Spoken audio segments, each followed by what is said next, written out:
ഒരു കാലത്ത് പറഞ്ഞാൽ പോലും നമ്മൾ ആരും വിശ്വസിക്കാൻ സാധ്യതയില്ലാത്ത സ്വപ്നങ്ങളിൽ മാത്രം കണ്ടൊരു മഹാത്ഭുതം നമ്മുടെ മുന്നിൽ യാഥാർത്ഥ്യമാവുകയാണ്. ഇന്ത്യയുടെ മാറക്കാനായ സർലേക്ക് സ്റ്റേഡിയത്തിലേക്ക് സാക്ഷാൽ ബ്രസീൽ വരുന്നു. ബ്രസീൽ ഇന്ത്യയിൽ കളിക്കുന്നു എന്നതല്ല, ബ്രസീൽ ഇന്ത്യക്കെതിരെ കളിക്കുന്നു എന്നതാണ് ഹൈലൈറ്റ്. 1992 ഫിഫ റാങ്കിംഗ് സംവിധാനം നിലവിൽ വന്നതിന് ശേഷം ഇന്ത്യ നേരിടാൻ പോകുന്ന ഏറ്റവും ഉയർന്ന റാങ്കിലുള്ള എതിരാളികളാണ് ബ്രസീൽ. കാനറികൾ ലോക റാങ്കിങ്ങിൽ 5-ാമതാണെങ്കിൽ ഇന്ത്യ 138-ാം സ്ഥാനത്താണ്.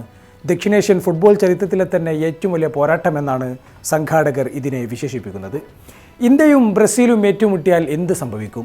ബ്രസീൽ ഫുൾ ടീമുമായി കളിക്കുമോ? പരിശോധിക്കാം. ഇന്നിപ്പോൾ ഇന്ത്യ ഫുട്ബോളിൻ്റെ മുഖ്യധാരാ ഭൂപടത്തിൽ നിന്നും പുറത്താണ്. പക്ഷേ ലോക ഫുട്ബോളിലെ വൻ ശക്തികളെ നേരിട്ട വലിയൊരു ചരിത്രം നമുക്കുണ്ട്. 1948 ലണ്ടൻ ഒളിമ്പിക്സിൽ ഫ്രാൻസിനെയും 1952 ഹെൽസിങ്കി ഒളിമ്പിക്സിൽ യൂഗോസ്ലാവിയയും 1984 നെഹ്റു കപ്പിൽ സാക്ഷാൽ അർജന്റീനയും നേരിട്ട പാരമ്പര്യം ഇന്ത്യക്കുണ്ട്. തലമുറകളായി ബ്രസീലിയൻ ഫുട്ബോളിനെ അളവറ്റ സ്നേഹത്തോടും വികാരത്തോടും കൂടി നെഞ്ചിലേറ്റുന്നവരാണ് ഇന്ത്യക്കാർ. ബ്രസീൽ ദേശീയ ടീമിന് ലോകത്തിലെ തന്നെ ഏറ്റവും വലിയ ആരാധക വൃന്ദമുള്ള ഇന്ത്യയിലേക്ക് ഞങ്ങൾ വരികയാണ്. ദശലക്ഷക്കണക്കിന് വരുന്ന ഇന്ത്യൻ ആരാധകർക്കൊപ്പം ഈ ചരിത്ര നിമിഷത്തിനായി ഞങ്ങളും കാത്തിരിക്കുകയാണ്. ബ്രസീൽ ഫുട്ബോൾ ഫെഡറേഷൻ പുറത്തിറക്കിയ സ്റ്റേറ്റ്മെൻറ്റ് ഇങ്ങനെയാണ്. അടുത്ത ഇൻ്റർനാഷണൽ വിൻഡോയിലാണ് Brazil football confederation Asian Australian പര്യടനം പദ്ധതിയിട്ടിരിക്കുന്നത്. ഇതിനു മുമ്പ് ബ്രസീൽ ശക്തരായ ഓസ്ട്രേലിയക്കെതിരെ 2 സൗഹൃദ മത്സരങ്ങൾ കളിക്കുന്നുണ്ട്. ഒക്ടോബർ 3 ബ്രസീൽ ഇന്ത്യ പോരാട്ടം. കാർലോ ആഞ്ചലോട്ടിക്ക് 2028 കോപ്പ അമേരിക്കക്കും അടുത്ത ലോകകപ്പിന് മുമ്പായി ഒരു പുതിയ ടീമിനെ വാർത്തെടുക്കാനുള്ള ന്യൂ സൈക്കിളിൻ്റെ തുടക്കമാണ് ഈ 3 സൗഹൃദ മത്സരങ്ങൾ.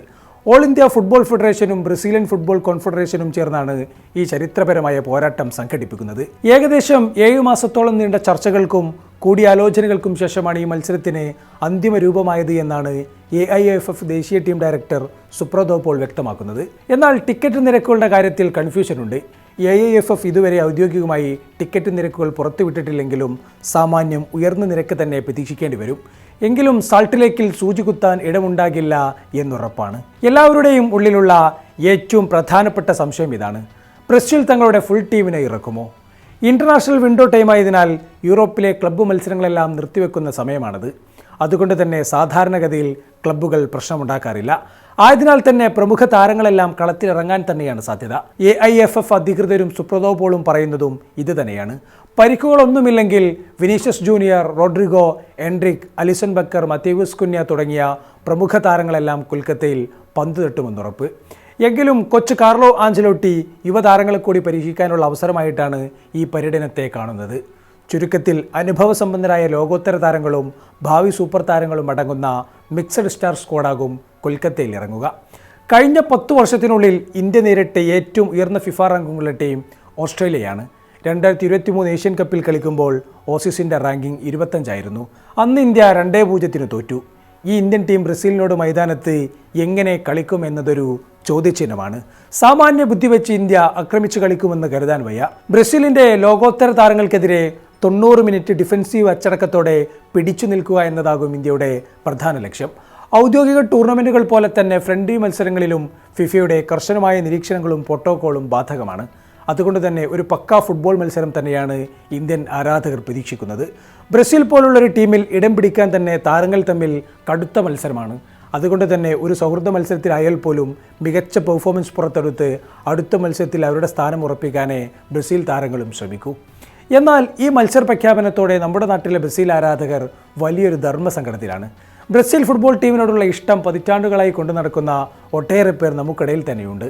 സ്വന്തം രാജ്യത്തിനെതിരെ ബ്രസീൽ കളിക്കുമ്പോൾ ചിലരെങ്കിലും ആരെ പിന്തുണക്കണമെന്ന കൺഫ്യൂഷനിലാകും. ഭൂരിഭാഗം ആളുകളും ഇന്ത്യൻ പതാക പിടിക്കുമെങ്കിലും ബ്രസീലിൻ്റെ ഓരോ മനോഹര നീക്കത്തിനും സാൾട്ട് ലേക്ക് ഗാലറി കൈയടിക്കുമെന്ന കാര്യത്തിലും സംശയമില്ല. ഇവിടെ വരുന്ന മറ്റൊരു വലിയ ചോദ്യം കൂടിയുണ്ട്: വൻകിട ഫുട്ബോൾ രാജ്യങ്ങൾ ഇന്ത്യ പോലെയുള്ള ഏഷ്യൻ രാജ്യങ്ങളിലേക്ക് വരുന്നത് എന്തിനാണ്? ഉത്തരം ലളിതമാണ്: പണത്തിന് വേണ്ടി. തീർച്ചയായും ആഗോള ഫുട്ബോളിൽ പണവും ബ്രാൻഡ് വാല്യൂവും വലിയ ഘടകങ്ങളാണ്.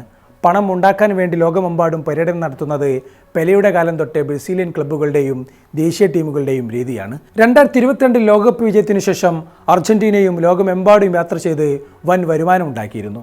യൂറോപ്യൻ രാജ്യങ്ങളേക്കാൾ വരുമാനം കുറഞ്ഞ ലാറ്റിൻ അമേരിക്കൻ രാജ്യങ്ങളാണ് ഈ പര്യടനങ്ങൾ നടത്തുന്നതിൽ മുന്നിലുള്ളത്. കൂടാതെ ഏഷ്യയിലെ കോടിക്കണക്കിന് വരുന്ന ആരാധകരെ തൃപ്തിപ്പെടുത്തലും ഒരു കാരണമാണ്. 1977 പെലെയുടെ ന്യൂയോർക്ക് കോസ്മോസ് കൊൽക്കത്തയിൽ വന്ന് കളിച്ച ചരിത്രവും ഇന്ത്യക്കുണ്ട്. പലർക്കുമുള്ള വലിയൊരു ആശങ്കയാണ് കൊൽക്കത്തയിൽ ഫിഫ നിലവാരമുള്ള സ്റ്റേഡിയം ഉണ്ടോ എന്നത്. കാരണം കൊച്ചിയിൽ അർജന്റീനയുടെ മത്സരം നടക്കാതെ പോയത് നമ്മൾ കണ്ടതാണ്. എന്നാൽ സാൾട്ട് ലേക്ക് സ്റ്റേഡിയം അന്താരാഷ്ട്ര നിലവാരമുള്ള ഫിഫ അണ്ടർ 17 ലോകകപ്പ് ഫൈനൽ വിജയകരമായി നടപ്പാക്കിയ സ്റ്റേഡിയമാണ്. കൂടാതെ AFF നേരിട്ട് നടത്തുന്നതിനാൽ തന്നെ സംഘാടകത്വത്തിൻ്റെ കാര്യത്തിൽ വലിയ വീഴ്ചകൾ ഉണ്ടാകില്ലെന്നും പ്രതീക്ഷിക്കാം. ചുരുക്കത്തിൽ ജയപരാജയങ്ങൾക്കപ്പുറം ഇന്ത്യൻ ഫുട്ബോൾ ചരിത്രത്തിലെ ഏറ്റവും വലിയൊരു കായിക മാമാങ്കത്തിനാണ് ഈ വരുന്ന ഒക്ടോബർ 3 സാൾട്ട് ലേക്ക് സാക്ഷ്യം വഹിക്കാൻ പോകുന്നത്. കാനറിപ്പടക്കെതിരെ ഇറങ്ങുമ്പോൾ അത് നമ്മുടെ കളിക്കാർക്ക് നൽകുന്ന ആത്മവിശ്വാസവും വരും തലമുറയ്ക്ക് നൽകുന്ന പ്രചോദനവും അളവറ്റതായിരിക്കും. അപ്പോൾ ഒക്ടോബർ 3 കാത്തിരിക്കാം.